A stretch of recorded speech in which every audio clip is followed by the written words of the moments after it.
Hello, everyone. Today, I had the distinct privilege of being able to sit down with a young man who attends our church here in Dothan, Alabama.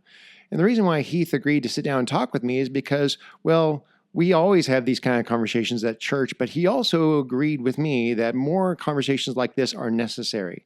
Dialogue between clergy and student, between older generations and younger generation.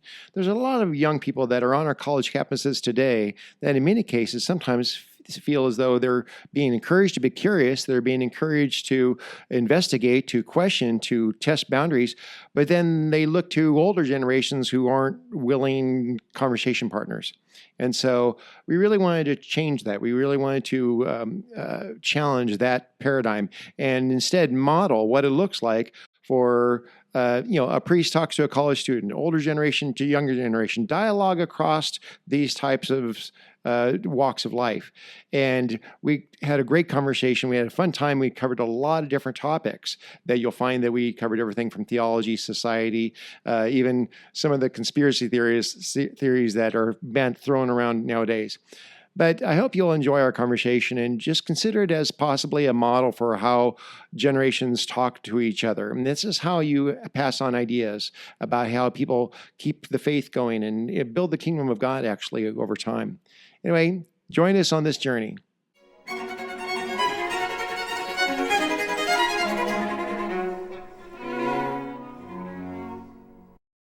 Okay, here we go.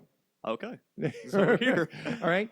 So I appreciate you coming in and being able to have this conversation. You say you're kind of nervous for the conversation. No, definitely not more than me. You're nervous of what's going to come out of my mouth. because it's whatever comes out of your mouth is fine. You're attending where? Troy University. Troy University, and that's up in Troy, or yes, sir, up in Troy. Okay. But so whatever you say is fine. I don't edit my guests. I mean, I don't censor them or anything like that. It's me that is like, okay, I'm sitting here on a caller. I got to watch my P's and Q's. Yes, and sir. So, well, the reality is, I mean, when I've been prior to here, I've been a chaplain for fire departments for 17 years. For a long time, my first department was in East Texas. And then eventually over time, I got more and more accustomed to ministering to and interacting with firefighters. So I go and just hang out with them at the station. Well, eventually I go back to my church, and oftentimes I was a deacon serving under a priest. And whoever the priest was, he's like, yeah, you spend a lot of time with your firefighters. I said, yeah, I know. Isn't it great? He goes, yeah, we can tell. I'm like, oh, oops. Well, and that's something that I think is great about our church is it's a very personal relationship between the priest and the people. Because, we can sit on the back porch after church and talk and, just, shoot the crap about anything. Well, that's why I really like that we have that third service. Yes, sir. It's the idea of just being able to sit and hang out, and that informal time is when a lot of those great exchanges happen. But our men's night, specifically last Friday of the month, if you're ever able to make it for one of those. I plan on making it this month. Oh, fantastic. So I'm blocking out some time for that. Oh, wonderful. Because that's really where the conversations, you have no idea where they're going to go. Well, and especially as a younger man myself, I'm only 21. Being around some older gentlemen that have been there, done that, and can tell me some things that, may not even be religious, church advice, but just in general life advice is something that I value a lot. And I find very beneficial to my life, being able to get that, different perspective from somebody that's, has a lot more experience in, life or anything. Well, I came from a church tradition where all those things had to be a program. Mentoring, community gathering, these all had to be a program of some type. And so someone would propose a program, and they'd say, well, we need to have a special initiative for XYZ. And I'm fine now in where I'm at now, it's in the Anglican Communion. That's actually very organic. Well, you don't need a special program. It just happens naturally. And don't get me wrong, I think Celebrate Recovery, and that's an example that I'm about to use, is I think it's great. I think that's great for, people that, need that. But, let's say I'm dealing with an issue. What am I going to feel more comfortable doing? Coming to you and saying, Father, I'm dealing with this issue, or, going into a program that's much more, rigid and regimented. It's not going to be as organic. And a lot of times, in my experience, it doesn't seem genuine. Right. It doesn't seem genuinely that you want to help. It's that, oh, this is what the program is about. This is what my job is. Right. And that's something that I think the organic interactions that we have here is very, beneficial for. If I'm having an issue with something, I can come to you or John or Wayne or somebody and say, hey, look, I'm having this issue. Right. And genuinely out of the kindness of your heart is how I feel that I'm being helped. Not out of, okay, well, the program, this book, this guide, whatever. Right. Let me go through my pamphlet and go through the exact steps. Well, and I think it's a very individual thing with different people. A book or a program is not going to tell you how to deal with each specific problem. Right. And in some cases, it could do more harm than good. Well, especially if that person who is on both sides of that, right? But especially the person who's wanting help. They're like, kind of another exploding sun painted on the side of your Corsair. I mean, am I just, that came out of a lot of the evangelism movements, right? A lot of evangelism movements was all about going through the 4 spiritual laws and basically going through, James Kennedy's evangelism explosion, or ways of sharing the gospel in a manner that was very mechanical. Really just, he was looking more for a notch on your bedpost, and rather than just having conversations and letting it kind of unfold organically. Well, and the thing about, sharing the gospel, I think, the evangelism movement, I could be wrong in this, but something that was briefly mentioned in one of my classes, the interwar years, World War II, and the class before that was the time period before that, the industrial age in America. It comes out of a lot of the, organic, not organic, the sharing the gospel, being a program, being regimented, comes out of a lot of these movements, in my opinion, of you getting into heaven is based on how many people you convert. And that's not the case. And I'm one of the few believers in my circles here in Troy. And in my opinion, sharing the gospel, it could be something as simple as, hey, dude, I know you don't believe in God, but he still loves you. That's something on my way down here, talked to one of my non-believing friends on the phone. And he was talking about, sometimes things not working out as protection. I said, well, dude, even though you don't believe in God, he's still protecting you. He's still working with you. And that just organic way of sharing the gospel, of sharing, certain tidbits, I think is in some ways more helpful than the, hey, have you ever heard of Jesus? Let me pray for you. And, the street preacher kind of thing. Oh, gosh. There was, it really rubs people the wrong way sometimes, the way I analyze the street preachers. Oh, yeah. My analysis of the sandwich sign street preachers that I would see on college campuses doesn't sit well with some, because I would watch them from a perspective of an anthropologist. Like, as an evangelist, as someone who's a minister, I would look at them and go, I'm not sure why you maintain that tactic, because basically the number of converts, people that convert that by that method, remains steadily somewhere around 0. Oh, absolutely. So obviously conversion is not the goal. Making a convert is not the goal of that. So what is the goal?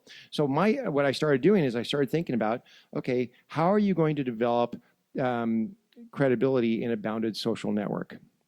And how are you what's your method of status acquisition? Particularly, and this again gets really rather crass, but again, I'm thinking try to take off some of the ministerial blinders and go, what you got is a bounded sexual marketplace. Where you've got a very small group of people that are all wanting to date each other. And as a result, the status acquisition, or the ways in which the buck grows the bigger antlers and the does notice them, that has to have some means of manifesting within what is an acceptable means of social status, of acquiring social status. If you notice that on those street preachers on college campi, almost all of them, most of the time, fall within a certain age bracket, because they haven't aged out of the sexual marketplace, where they are either consciously or unconsciously making themselves more attractive to other women within that system. Well, I heard a figure actually last night, listening to the Joe Rogan podcast.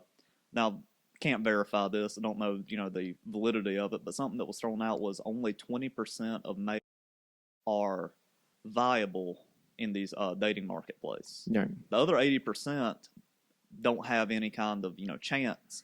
And so when you talk about this chasing status, Right. I think that's something in our society we do have a issue with, not just with the street preachers, not just with, a frat guy wanting to, have all the women, have all the parties, whatever. Chasing status, I think, is something that's just innate to.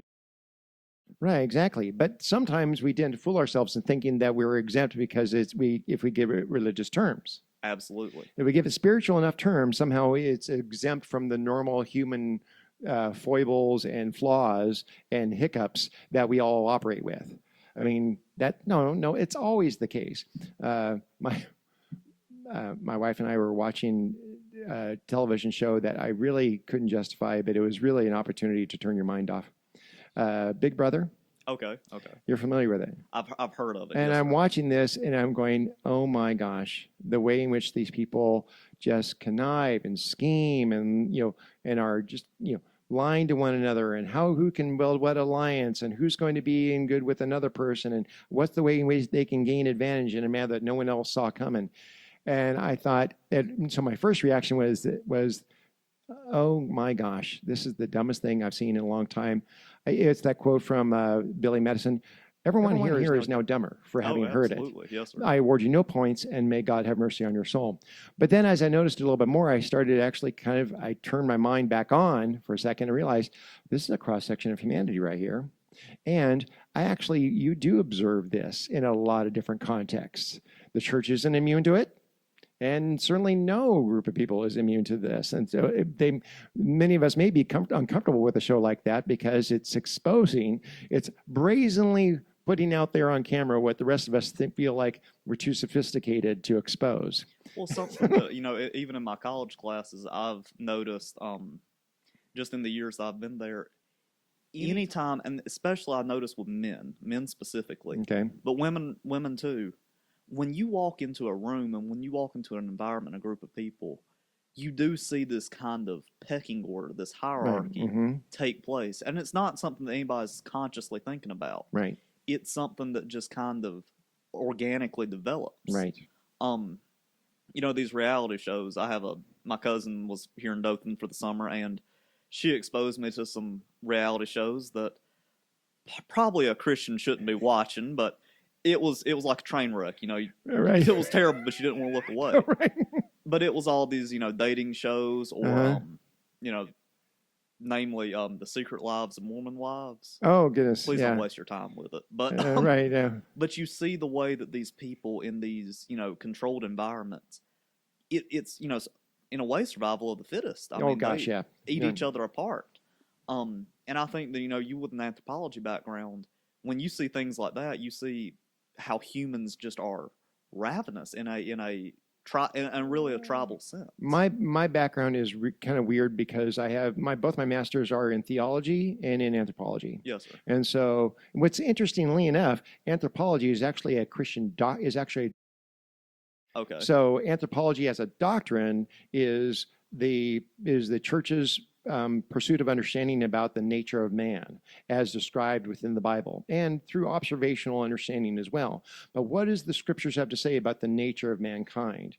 And so that's actually, so you'll study your major doctrines within seminary. You'll go through theology. In theology, you'll discuss the Bible, the Trinity. You'll look at end times. You'll look at the doctrine of the church, the doctrine of salvation, all these various different doctrines. And among those doctrines is what all the Bible and the church fathers and everyone historically has said about what is the nature of mankind, what their status before God. How much has the fall of mankind affected us? Has it affected all of us? All of us as a whole has affected all of us as an individual, our being. And so what is the nature of it? Has sin so weakened or marred or broken the human condition that how totally dependent are we upon God's grace for that? So that's anthropology as a doctrine. But interestingly enough, entirely separate from formal theology is anthropology as a soft science pursuit. Yes, sir. In way in which you study patterned shared human behavior. And so going back through, as far back as you can study humans in the past. So interestingly enough, when I look at shared patterned human behavior, going back as far back as we can study, what I see is that what we find from the the theology of anthropology, the doctrine of anthropology, is that the fall of man has equally affected the sexes.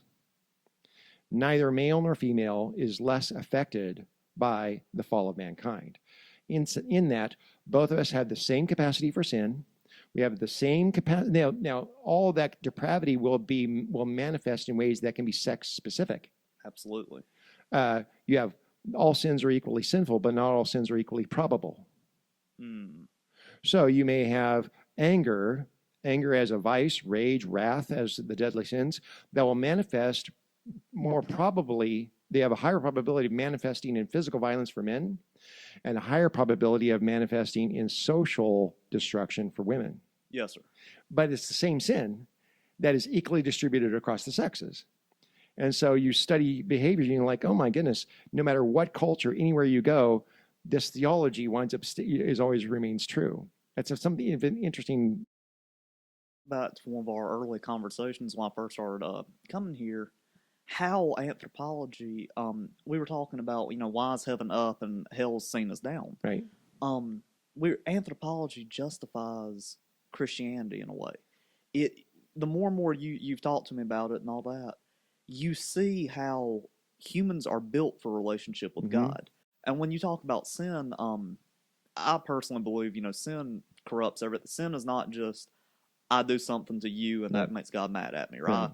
Do something God doesn't like and God doesn't want anything to do with it. Sin corrupts everything to an atomic level. When fire is talked about in the Bible, a lot of times fire is talked about as a cleansing kind of thing, not as a destructive force that we know today and use the fire chaplain know all too well. Sin. So without God, I'm of the opinion. You talk about anthropology. Was it Hobbes or Locke? The noble savage. Yeah, I think it's Locke. Yeah, Locke. He talks about the noble savage. Well, archaeology says that's not the case at all. But humans, I think, in and of themselves, come out of the womb wicked. If you look at the way kids play on a playground, nobody had to teach them to steal toys from each other. They do that. There are two people that you do not have to really argue much to convince them of the doctrine of human depravity, and that is police officers and daycare workers. Oh, absolutely. Because no one taught little Johnny to yank Susie's hair. He just did it. And he didn't care whether she cried about it. Yeah. Well, and that's something that I think in our society, a civilian like myself from the outside may look at a police force and say, what are we doing here? What is this all about? Right. What you're locking up people for war on drugs, whatever. Right.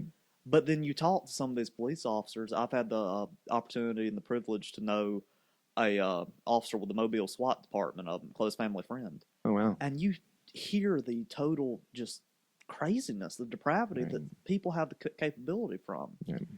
And some of that, in my opinion, I think some of it comes from evil. Also, some of it comes from stupidity. Right? Exactly. Yeah. But it's amazing what can happen in studying history. That's what I get my degree in. You see just how evil and wicked people can be. It's amazing to. The problem of evil is one of the big reasons why. I mean, because for me, I've had different times in life when faith was kind of tested. When I hit some academic level or some, have some. Usually, mostly it hasn't been my personal experience. It has been something that I've just read or something that I've studied that makes me look back at my faith and go, am I still holding to this as much as I used to? And the reason why I keep coming back is that. The problem of evil is inadequately and grossly inadequately described and addressed from any other system of thought known to man, other than what the scriptures look at the problem of evil, and then seeing it as the world, the flesh, and the devil is how it gets summarized. Well, the world, the flesh is just our own inherent ability for evil. We just seem to generate that by ourselves. We're not sinners because we sin. We sin because we're sinners. But then there is what they call the world, which is collective depravity. The fact that we're able to just do stuff as a whole that we might not do ourselves. One of the books I read last year was called The Nazi Conscience. And the author's name was Kuntz, I think it was. But the Nazi conscience is that when you had enough collective people all together, they had truly convinced themselves that turning in your neighbors and doing these things was actually a social good. And so it's not this sense of, okay, these people, the government did something and everyone else just didn't know about it. No, down to at the cultural level, everyone had informed their conscience, where they were able to all think to themselves they're doing the right thing as many of their neighbors were carted off. But then we have to get around. We're never going to be able to get around the fact that there actually is a devil. There actually is sentient malevolence also at play as well.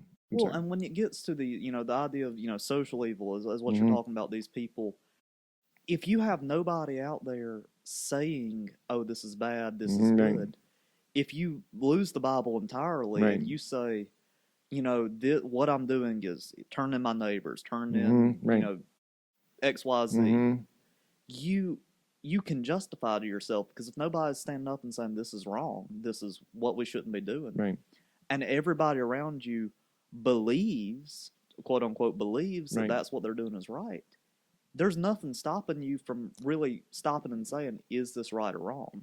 If you have a child that has never been taught right from wrong, they're not going to think outside of that. Well, that's why we do have the mystery of the conscience. It's really difficult to totally nail down what that is, because it appears to be something specific to the human condition that is influenceable by the divine apart from social pressures.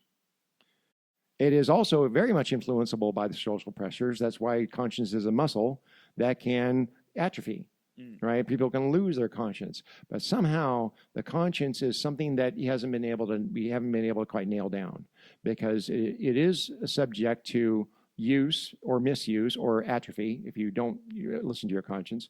It is subject to some social pressures, because you can do things that your conscience is completely seared. The scripture, the idea with the seared conscience, where it seems to go away.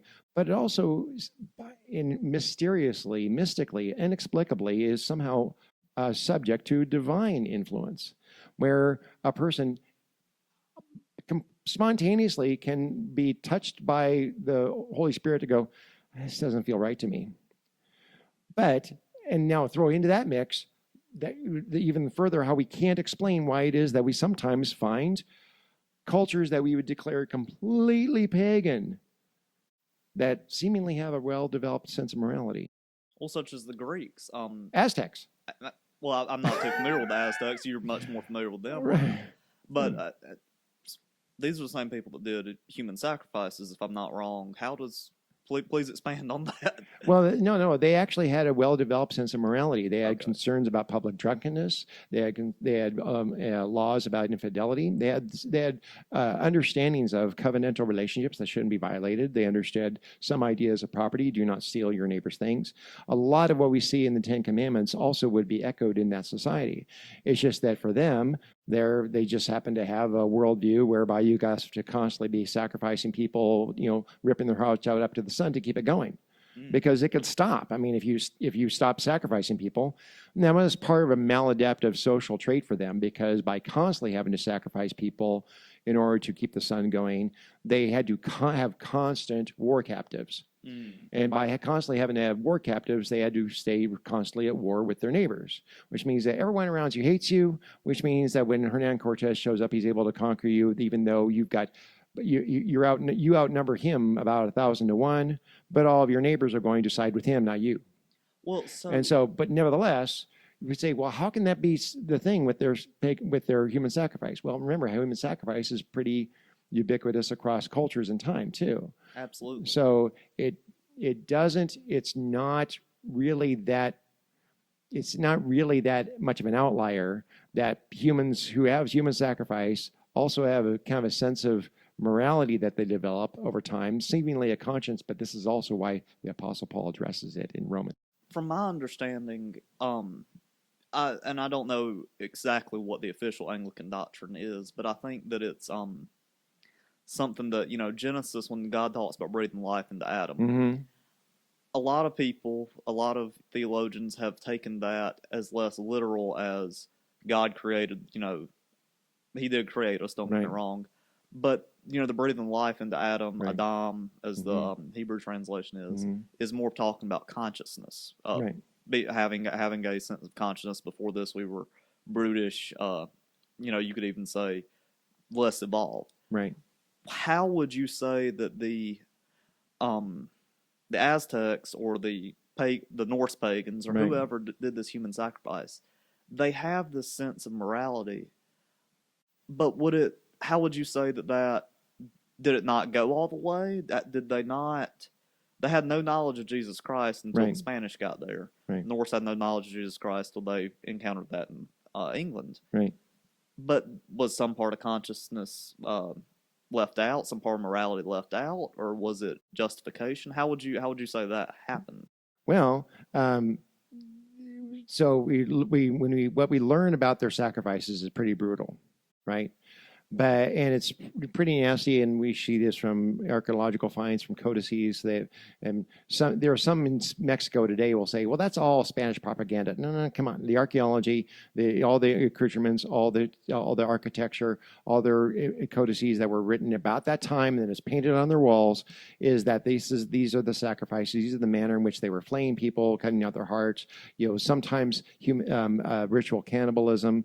You sacrifice children to the rain god Tlaloc, because when you do and the children are crying, that's actually a good omen, because the more tears that the child cries on their way to be sacrificed indicates you'll have more abundant rains for that year's harvest. I mean, these are all things we in the West, we just are completely mortified to think about. But you have to think about it, though. How much more pagan are they than everything we see in the ancient Near East?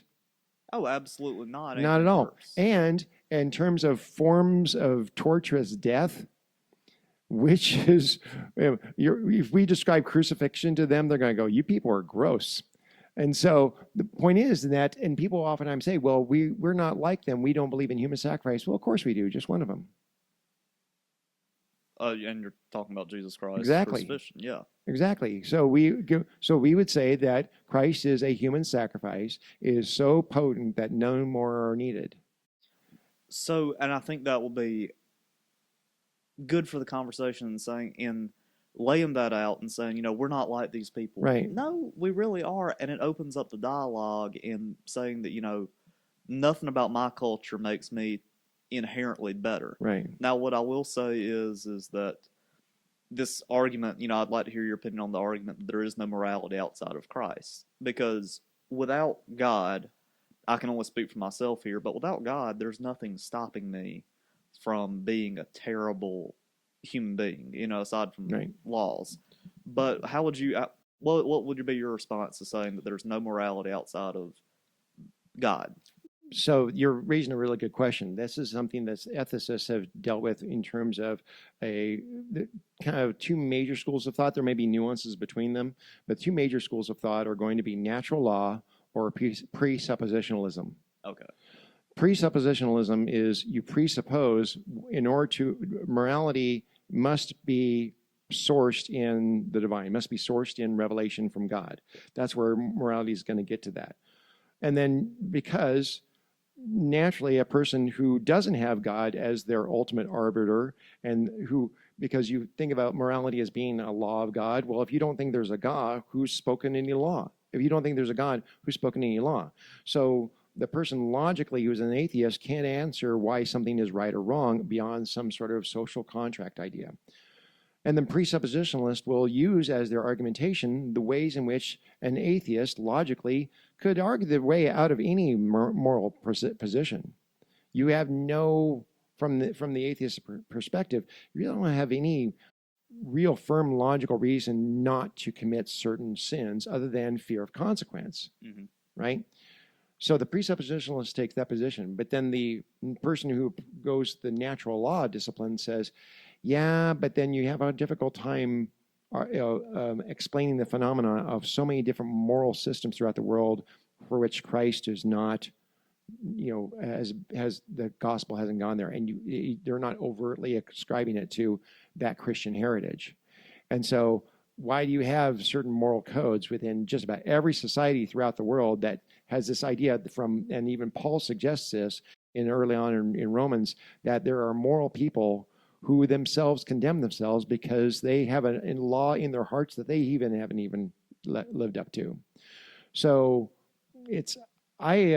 for me, the jury's a little out. I mean, I do lean toward one than the other, but I highly respect on both sides.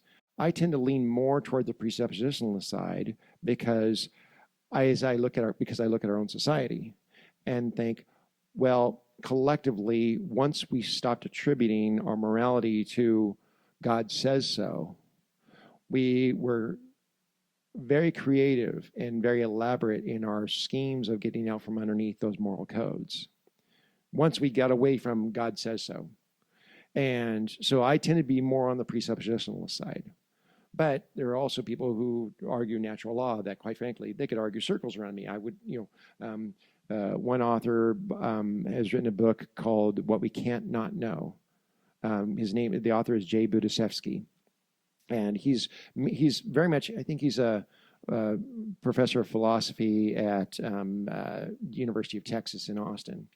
Anyway, Jay Budiszewski made the argument that there are certain things that are inherent within the human condition that you can't not know these things. You can claim you do, but you don't. In any attempt to say, well, these are right and wrong because of the social contract, because of just conscience, all these things, they fall short because society hasn't adapted sufficiently to explain why it is that people hold to a morality that is beyond mere fear of consequences. Society, because the consequences that a society and a government and a law code might enact can't account for all the good things people do. They just can't account for it. And so you don't have evolutionary explanations for every reason why a person will commit an act of benevolence, every reason why a person may do something beyond what is arguable for their own self-interest. You don't have evolutionary explanations for that any more than you have good evolutionary explanations for all the evil we're capable of either. Well, and I think that a lot of the, you talk about the atheist, argument, and I have dear friends who are atheists, and I would say they're very moral people. I love them to death. They would do anything in the world for me. But something that I've talked to them about is, who makes you, a mere human, this arbitrator of morality? Humble yourself. I'm not. Part of the reason I came to Christianity is I realized, and this is a cop-out trope answer, but I'm a mere human. I need something outside of myself. I need a savior. But, if I believe, okay, well, murder's bad, but if I killed this person for this, dictators are a perfect example. Yeah, murder's bad, don't do it, but if we kill this enemy of the state or this enemy of whatever, then it's justified. Right. And then next thing you know, you've committed genocide. Right. I think the problem with atheism in and of itself is I'm not saying this in a generalized term, but a lot of atheists seem to be very prideful of themselves and prideful of their own understanding. And the Bible talks about even, lean not on your own understanding. Right. That's not a good argument to them because obviously I don't believe in it. Right. But who gave you the right to say what's moral and say what's not? The illusion of autonomy has really been seductive. And I'd say, for us, it really starts with better historians than me would be able to describe this. But it seems that a lot of that, well, first of all, it's a human condition that's always been true. But in mass, it really seemed to have taken off after the Enlightenment, where we became absolutely enamored with all that we're able to discover. And great novel. I cannot recommend it enough for its theological value. Mary Shelley's Frankenstein. Okay. Yes, sir. It's awesome. Oh my gosh. Because she crafts a story and to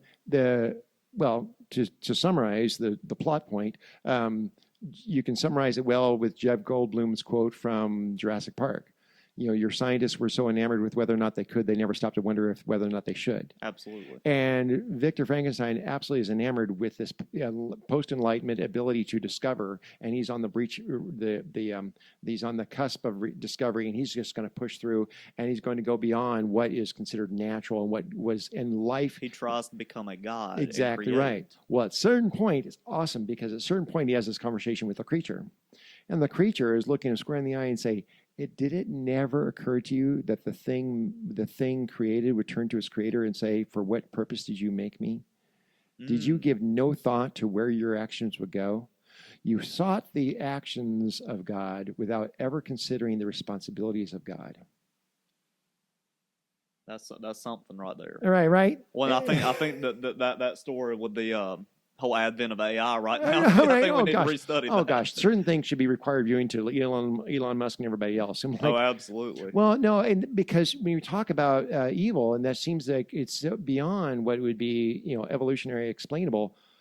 I mean, let's hit a hot topic if we could. The whole Epstein, Jeffrey Epstein stuff.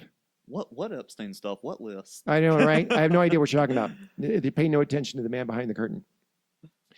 Okay, so one person dead because of this pedophile ring, one person in jail trying to cut a deal for this pedophile ring, and supposedly this international, widespread, non-pedophile ring that is completely has no files related to it at all.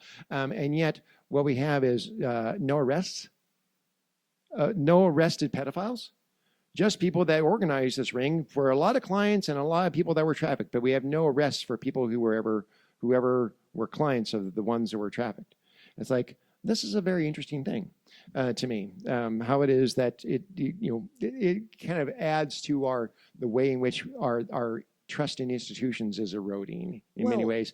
But when you talk about the sins of that, talk about the ways in which these powerful people, why is it that they seemingly, the more powerful they get, the more constraints are taken off, the more deviant, the more just a word, more evil, but the more grotesque those desires get, to the point where the rest of us go, I can't explain that at all. Well, there's no evolutionary explanation. There's no practical explanation. There's something metaphysically evil about this. Well, two things I have to say about that. Number one, a lot of the people that are saying that that the Epstein list can't be released, the Epstein whole thing, is because society would crumble, the institutions would fall. Well, I'm sorry, but if your institutions will fall because a bunch of pedophiles get exposed, they don't need to exist in the first place. And that's something a lot of people aren't ready to hear, because I don't want to be supporting that, and we'll deal with the aftermath after that, but I don't want to support that evil. Number two, I mean, and this is touched on another hot button issue, Diddy. They get to this level of power to where it just doesn't. Sin is something that, in my opinion, if you commit one sin, right? Let's say you start off a little bit with lying, right? Mm-hmm. Well, you tell one lie, you're going to get that little burst of dopamine. You get that, or gambling, right? Not saying that gambling, in and of itself is wrong. Right. But let's say you start out just a little bit, and then you get that hit of dopamine. Mm-hmm. And then you get more and more and more. Same thing with these sexual perverts. Right. Human nature. People like sex. It's a bigger and bigger high. And that's what it is, okay, well, maybe I can do this with my wife, and I got off on that. Now let me try this with a 18-year-old. Okay. And then they keep going down, down, down. But the problem with that is, it's like we talked about with the book about the Nazis. Right. Did nobody at any of these Epstein parties or Diddy parties, whatever, look around and go, what am I doing here? Well, there's that, but if you have that level of power, this is why I also feel that this whole scenario, government cover-ups notwithstanding, the whole examination of what the sins that take place in all these things, and how it demonstrates where powerful people kind of wind up. The more powerful someone becomes, such that they are above any sort of scrutiny, the greater to what you're saying, it seems like the greater the deviation from the norm is necessary to achieve the same high. And and with the comfort that they're insulated from consequence. And and that's in a way in which the conscience gets really elastic, right? There's no one around you that's going to say, this is wrong, because who's ever on that island, the only people on that island are people that are going to approve of what they're doing, because they can assume that no one else around them is going to call them out. No one else around them is going to shame them for what they're doing. There is no one in that social network that's going to say, no, guys, this is wrong. No one's going to be what I call, my term, the social sentinel. A sentinel is one that stands guard, keeps watch, right? The social sentinel is, to me, within a social bounded a bounded social network, is the one who keeps watch and tends to kind of be something of an enforcer, even if they don't have the physical ability. They can enforce through a gaze. They enforce through their watchful eye. They can enforce just through a disapproving stare. The social sentinel is the one in front of whom others don't really misbehave. Quick story. So in all my time in archaeology, I would hear stories about what happens in the field. What happens in the field stays in the field. And they would tell me about someone in an archaeological dig in Mexico or in Belize or whatever. And people would come back to the university and say, boy, that person, they're one way back in the States, but when they get out they become a real hound dog out in the field, because they're unmoored from the rest of their normal life, and they just, they start drinking a little bit, and that person, like all the ladies, and the social sciences are largely populated with women, and so typically you'll have like one guy is running the dig, and all these other women that are on the dig with them, and they'll all talk about how they were, some sort of sexual harassment occurred while they were there, some unwanted come on or something like that. And they're like, he doesn't behave that way back on campus, but out here. And I would hear that. But then I had to compare that to all my time I spent in the field, and never saw anything like that. So the time I spent in the field in Mexico, Peru, and throughout Florida, I never saw any misbehaviors, even though I was among other people who people would say, oh, that person seems like a party person. That person seems like they really like to, have a good time. But I never saw that. Now, there's a couple of ways you can, a couple of conclusions you can draw from that. You can draw the conclusion that I'm blind as a bat, and it's happening right in front of me, and I don't see it. And of course, some feminist professor would say, because you're a male and you don't see these things. But that's one explanation you can give. The other explanation I would give is that somehow some men have it within them to be the social sentinel, and others don't misbehave in front of them. Well, because that person knows that I'm going to say, hey, jerk. Well, and that's something, I was talking about. You walk into these class settings, or these group settings. There are certain men, whether it be the professor or classmates, whatever, that you don't, it's not that you respect them or that you fear them, but it's you don't. A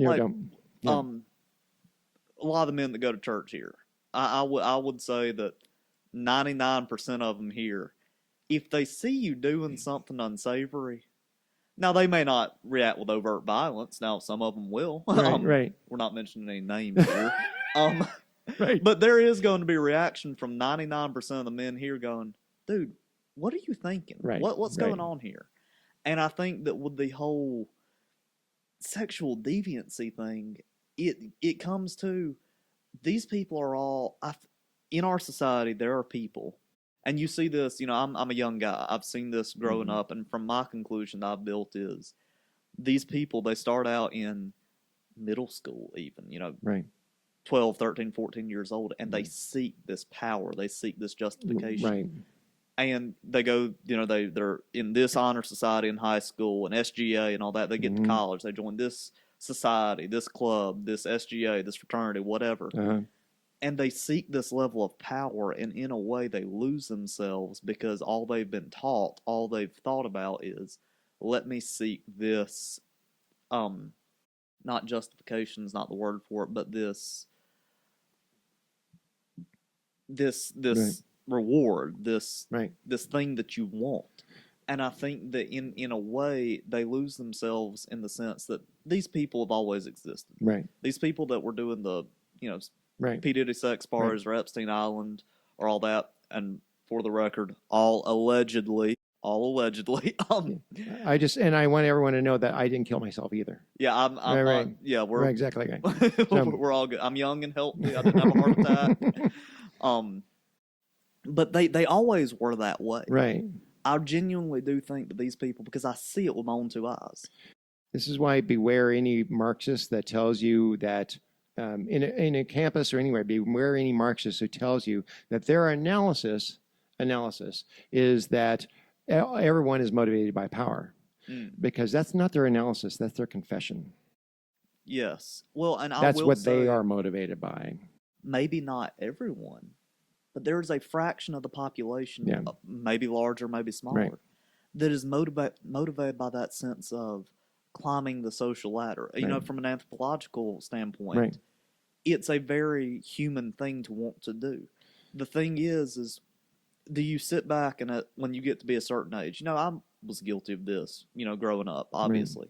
Everybody is. But when you get to a certain age, do you ever look around and say, I don't care. I'm going to do what's right, or I'm going to do what's best for me. Right. And, I don't care about these other people. But we live in a society today where that's rewarded. You have these people that, are doing these things. Right.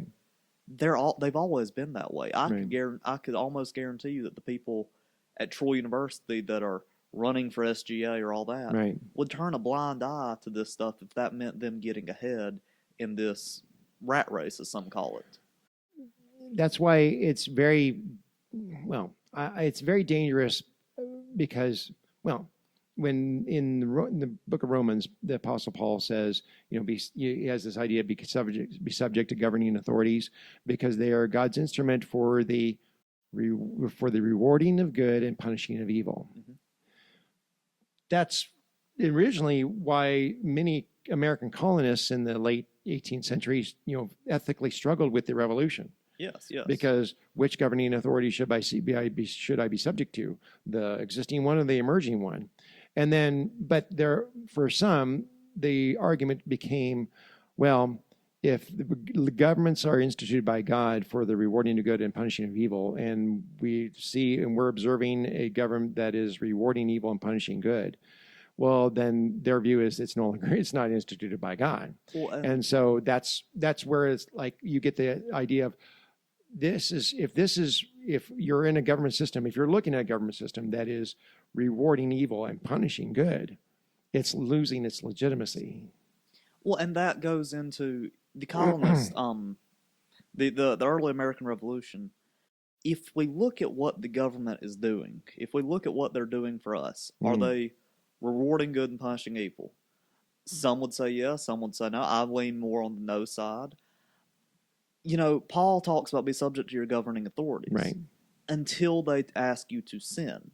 Right. Now, the argument could be made, well, is our government making us sin?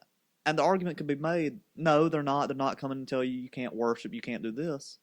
But then you could say, where are my tax dollars? They're not? You were around for 2020. That's actually something my mother brought up on the way down here. They came to us and said, because of this. Now, I'm not a scientist. I'm not going to sit here and it's a great way to get canceled saying COVID was a hoax. But do they have the right to come and tell us you can't worship, you can't pray? COVID left me very discouraged, because a lot of the manner in which, I was late to the game in terms of conspiracy theories. Mm-hmm. I still don't consider myself a real conspiracy theorist. You are.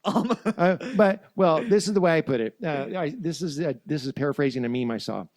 I'm not a conspiracy theorist. I'm not rooting for the conspiracy theorists, but I can look at the scoreboard and see that the conspiracy theorists are ahead of the normies by about 2 touchdowns. Oh, yeah, absolutely. Absolutely. So I was late to the game. I really had a very high view of the American government. I still, have a high view of the American ideal, the American experiment. As do I. But I had a high view of the American government. And yet, when 2020 happened, what occurred was something I believed absolutely could never occur in this country in terms of completely shutting down civil liberties and like the this. Compliance. That was the next thing that I absolutely struggled with. How quickly neighbors turned on neighbors. Absolutely. And again, I'm reading this book, Nazi Conscience, and I realize, these people walk among us. The contact tracing and every way in which people wanted to kind of keep 6 feet apart. You know where that 6 feet thing comes from. That comes from the Talmud of a full man's wingspan to stay away from lepers. Mm-hmm. There is nothing scientific about that at all. Or when they shut down the Walmart at 10 o'clock, like COVID comes out after dark. Oh gosh. Well, and again, from an anthropological standpoint, you're looking at history of religions. You see that the person who's wearing a mask 100 yards away from everyone else outside, that person has not read a peer-reviewed article recently on particulates and airborne viruses. That person is trying to ward off evil spirits. Mm. Well, and that is a talisman. That is a amulet they're wearing around their neck to try to ward it off if they fearful unknown. Do you remember when the mask, there was talk of it going from the mask to mask and goggles? Oh, gosh. There was talk of that. I don't know if you remember that. But the mask, the human face is something that, and that's why I think FaceTime has gotten so popular, Skype, or, right. You can see emotions on the face. But what did COVID do? It dehumanized us. Children in South Florida needed speech therapy for years after because they had, at the time when they were learning language, children learn language by hearing sounds and watching what the adult mouths do. And they were behind in their speech development because they couldn't witness people doing that. Well, and I don't think COVID, for the record, COVID was real. It was a real disease. Okay, but for since I'm being recorded, COVID was a real disease. COVID was a real thing. Well, I'll give you that. But let's say it was. But if you look, the government will never waste a chance to capitalize on tragedy. Yeah. We look at 9/11. Yeah. Whether you think it was actually Islamic terrorists or if you think George Bush had something to do with it, I don't care. Either way, the Patriot Act, the NSA, all that. Right. All came out of that. And I think COVID was a way for them to kind of, these ruling elites, these people that I'm talking about, will go to these Epstein parties, will, participate in whatever these societies or whatever it is to get ahead. That kind of person, they exist in our government. Exactly. That's their end goal, is getting into government or getting into a high level of a company. These kind of people looked at COVID as a chance to see, how can we get away with this? That was their test case. And I don't think that there's some big cabal conspiracy of, one world government, all that. No, that's woo-woo. But at the same time, too, now I'm sure that from COVID, there is a list. I'm probably on it. You're probably on it, too, of people that were non-compliant. And maybe not even people. But hey, this guy goes to church. This guy's into this. He's into whatever. Right. This kind of person is the one we need to watch out for. So, my daughter is just absolutely fantastic. But when because we used to talk movies a lot when she was younger, and we still talk about it even now. But people used to ask her a lot when she was younger. This Christian movie came out. God's Not Dead. Have you seen God's Not Dead? Yes, sir. And people would say, have you seen God's Not Dead? And she's got this wonderful snarky humor because she would say, have you seen God's Not Dead? She's like, I think so. But is that the one where the underdog has to maintain their conviction in the face of institutional pressure? Yes, exactly, honey. I think I saw that, but the one I saw was called Captain America Winter Soldier. Like, oh, sweetie, you can't, people are going to take that wrong. But no, she's right, though, because basically one told the same story rather much more effectively. I actually enjoyed the Marvel movies all the way up through Endgame. Oh, absolutely. But Winter Soldier had this idea that Zola's algorithm, if you remember that. I do not. If you go back and watch it, there's actually some profound moments in the early on in the MCU. But they had what they called Zola's algorithm that basically checks. It's an algorithm that is able to check all social media, all posts, all mail, all public comments. Was that? So Palantir. Palantir, right? And Zola's algorithm, what it does is it had been fed into a computer, and then within the mythology or context of the film, you had these flying aircraft carriers then that had guns that could pinpoint that person throughout the world and basically take out all those people that would likely be non-compliant in the face of a totalitarian takeover. And I remember thinking at the time, I'm totally targeted by Zola's algorithm. I absolutely know that that's the case for a couple of reasons. One, I'm already guilty in this sense. I was attending a church. I was a deacon serving at a church in Orlando, Florida. Okay. Never shut down for COVID. Now, there were certain precautions, and I'm not going to mention his name because he may not want me to, but I was training under a priest at the time. I didn't know I was going to become a priest, but I was serving under a priest at the time who I can't sing his praises enough in terms of shepherding a congregation through a time of intense fear. Everybody's afraid of their shadow. No one's exactly sure what to believe, or whatever. You've got people that are extremely believing everything they see on the news because they're concerned that the world's about to end. We're now in Dustin Hoffman's hot zone, and then the other side, the people going, this is all conspiracy theory. It's amazing how much everyone's got COVID, but no one's got a cold. And no one's got the flu anymore. This is all amazing stuff, right? Oh, that motorcyclist who's pancaked on I-4, oh, he died of COVID. And so it's like you've got both sides of it. And so you've got the extremely compliant with government orders, and you've got the extremely ornery people that doubt everything, who happen to be wearing black clothes with a white collar. But the point is, he had to deal on one end of the spectrum, deal with people who are extremely afraid of everything, and on the other end of the spectrum, he had to deal with me. And that guy had to handle that whole congregation of the entire spectrum of people. And I'm like, I just watching, going, I don't think I could have done that. Now here I am in this situation, going, geez, the day is young, but. He had to navigate all that, how to keep a congregation together, taking precautions, kind of being, doing what he did to do to treat people safe. But he says the church does not close. It does not happen. For 2,000 years, church hasn't closed its doors through Roman persecutions, through wars, through the plague, through every sort of plague. No, we're not doing it. And I'm telling you right now, well, that guy and anyone who served there, and particularly me, we're in Zola's algorithm, because there's that sense in which you do have this precedent from the book of Acts where the apostles are told to stop preaching the gospel, and they just flat out say, we must obey God rather than man. Well, and the thing is I think that's something that people need to realize and come to terms with. Mm-hmm. In my academic environment, in academia, it has dawned on me that these people that are the true believer types, anything that comes on Fox News or CNN, they automatically believe. These people that were masked up during COVID, and then when the next trendy thing was I'm throwing on a Kamala hat or a MAGA hat. They're not. My generation calls them non-playable characters. Because you mentioned video games last time. No. We talk about that all the time. NPCs. They're everywhere. These NPC types. Something that I've had to come to grips with is, Father, they hate us and our way of life. They hate the fact that we worship God. They hate God himself. They hate the fact that, I like guns. I like to be self-sufficient. They hate that. They hate you at your very core for it.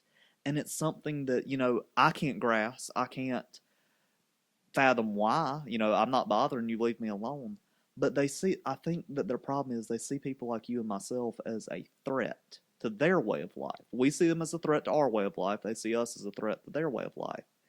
And when COVID happened, that it would explain a lot of the compliance. For a lot of our audience here, and I don't know about yourself, if you remember back to, I don't know how it was when y'all were in school, but I graduated in 2022. Mm-hmm. during COVID, during the whole Black Lives Matter movement, during all this, I remember the quote unquote popular kids were all buying into and feeding into whatever narrative it was. The trend chasers, the trendsetters. And it goes back to these are the same people that are going into our government, going into, and I think it's not a government issue. I don't think it's a legal issue. It's a societal at its core issue. What is a morality issue would be the best word for it. Well, sometime I don't know how long we can go here, but sometime we should have a conversation about in the absence of religion in a post-religious culture. I contend that the religious instinct is inevitable. It's not escapable, right? But just like a author that I actually enjoyed listening to sometime named Doug Wilson, someone asked him on CNN recently, they said, are you promoting a theocracy? He's a pastor. And he says, are you promoting a theocracy here in the U.S.? He says, America's always been a theocracy. We've just had different gods over time. And so it did have its Christian God as its chief God that it would follow, with varying degrees of closeness of following the God of the Bible, but now it's been replaced with another God. But the point is that the religious instinct means that people will try to follow a new religion, and I contend that religion, that what I call statism, absolutely, religious statism offers a religion to the irreligious, and it has its own competing set of 10 commandments. That correspond to, but are in many ways opposite of the 10 Commandments we have from the Bible. It's an entirely other conversation we can have sometime, but nevertheless, people, what you're talking about, who get upset by the independent thinker, the one who's not going to comply, that person has taken their statism to the level of religious zeal, and you're a heretic. And you are in the same deviating way that I may call from them a heretic for not believing what we believe. Right. And, statism, I'm glad it's the term that I had in my mind, but from an anarchist perspective, that is something that statism is a very thrown around term. Right. In a lot of anarchist circles, they will talk about statism. Right. And these isms, fascism, communism, anarchism, statism. Right. It's all a belief system that people will cling to. I think, and maybe you could speak from a more anthropological standpoint, people by nature are tribal. Right. So they have this, oh, you're wearing a mask, you're wearing XYZ, you're dressed like a absolute fool. Let me be like that. Right. And the people want a sense of belonging. Something I actually talked about with my therapist yesterday. She asked me how I was like in church down here. And we got talking. She said, you found a place that you feel like you belong. Yeah. And she said, that's great for you. That's what people want. That's all they want. Right.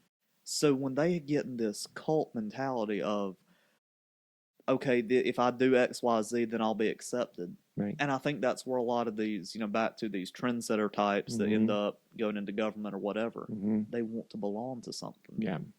Well, if you think of statism as a religious instinct, as a scratching of the religious itch, people will get into specific government forms, like, for example, communism, fascism. These are subdividing. These are just mechanisms to express the statist religious instinct. Absolutely. And because that's how a person becomes totally devoted. You have totalitarianism, total devotion. The total society, total devotion. And in that sense, God of the Bible is totalitarian because there's no part of your life that he's going to leave undone. And so he's not like the God of the Bible is not one of, well, however you do whatever you do in public life or with others is whatever, but I mean, I'll regulate that, but you can have your own private life. No, he's into our private life too. So he's totalitarian in that regard in a positive sense.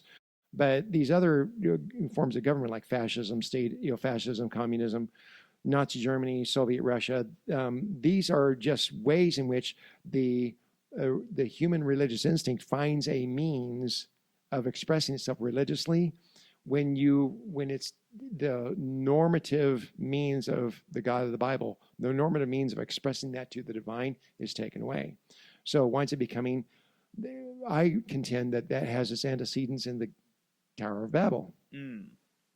The Tower of Babel is a story about a people that want to collectively make their name great. They want to so make themselves great collectively that they're going to build a tower that reaches to the heavens. Now, it doesn't have, we all picture this as a tall tower reaching to the heavens.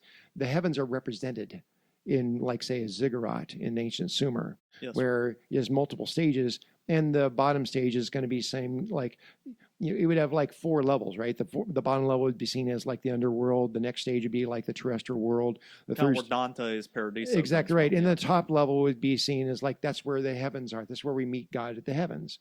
Typically where the priest goes up, meets an oracle, comes back down. This idea of the mythological mountain that you go up to the top to meet God and come back down again. Moses on Mount Sinai. Well, the idea is the Tower of Babel is simply a way in which we're going to build our own tower. We're going to storm the gates of heaven ourselves. And so it's a deification of the collective will, the divine we. We are going to do this thing. We are going to go to heaven, whether we're invited or not. And we're going to secure for ourselves all the benefits of heaven, whether or not God is compliant or not. And this in many ways represents kind of like the utopian philosophers of the 19th century. Karl Marx and others that would imagine there being a utopian society that man could achieve just on our own effort. I think the Tower of Babel story, absolutely, if you take that Tower of Babel story and then you add that layer upon the earlier primal story of the first murder, because Cain and Abel, that murder happens because of resentment over differential blessing. Which is the root of Marxism in many ways. And a lot of our class struggle, the class warfare, the class rhetoric that you see now between oppressor and oppressed, that has been, permeates our society now. And then even letting that upon the layer of the major sin from the garden, which is the knowledge of good and evil. The knowledge of good and evil, when you consider it to be proprietary knowledge, who gets to say what's good and evil? If it's divine proprietary knowledge, and I'm just going to grab that for myself, I'm going to take for myself the divine prerogative of declaring what's good and evil, which is the fruit idea. Well, and so those taken together is where we're at. I'm not a Marxist in the slightest. I'm not, but I've read Marx. He has some good ideas, just as anything. Broken watch is right twice a day. That's what I was going to say. He's only got a couple of them. Right.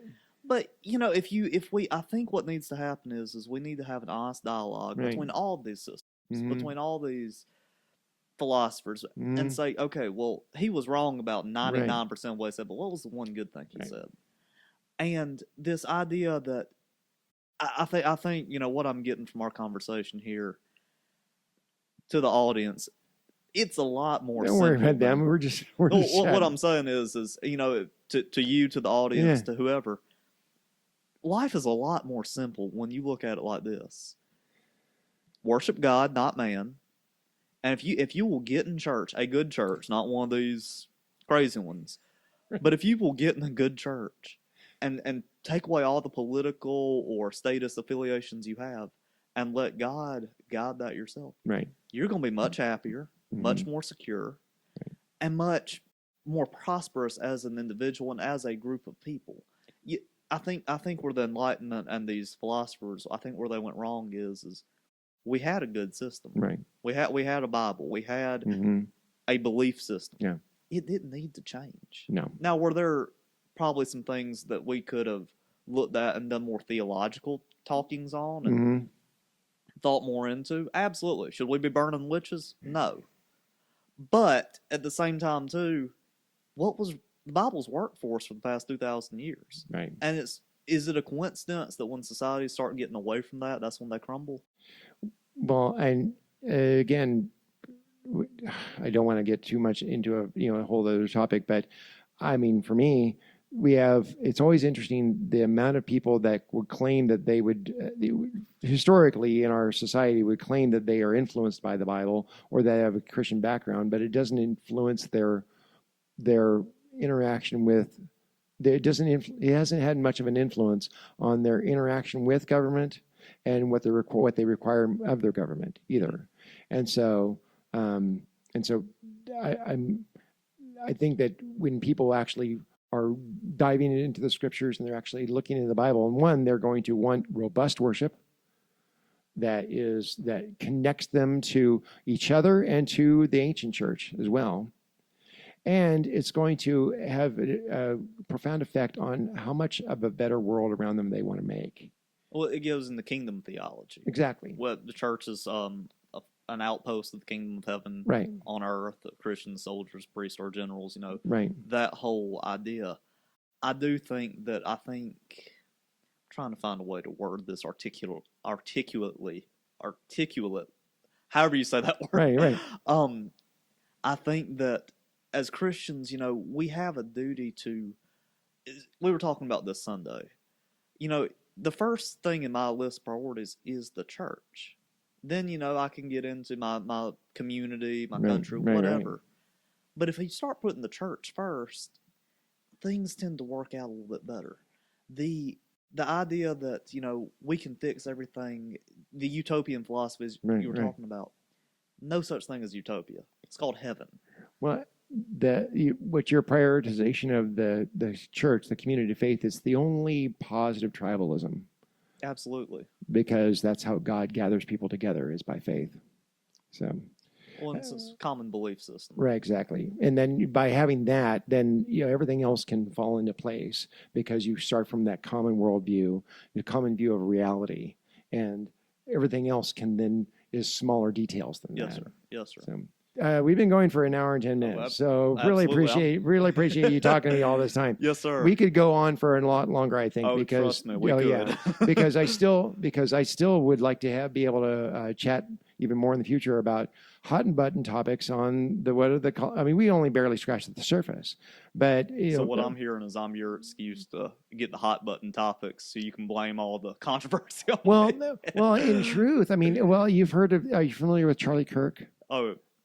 Am I? Okay. Because he's someone who talks about what are the hot button topics on college campuses, right? Talking to people, because that is kind of like very much a hotbed of where people are being trained to go become part of our workforce, become our movers and shakers and our influences.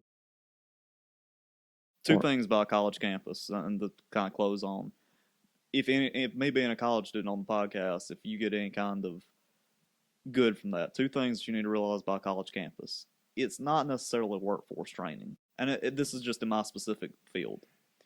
People believe that they're being trained to be regulators of morality.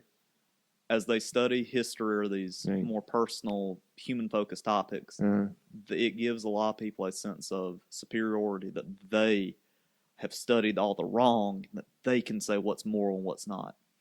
And two, especially in these history fields, propaganda production. Yeah. What can we say to make our worldview or whatever our group look righteous? Right. And that's something. And Charlie Kirk, not to get too deep down that rabbit hole, a lot of times he doesn't know what he's talking about. I think he goes and debates with college students. Right. I think from our conversation here, we're not the most. I've been on this earth 21 years. I don't know too much, but having these conversations and having this discussion, because Father, you operate in what I like to call the real world.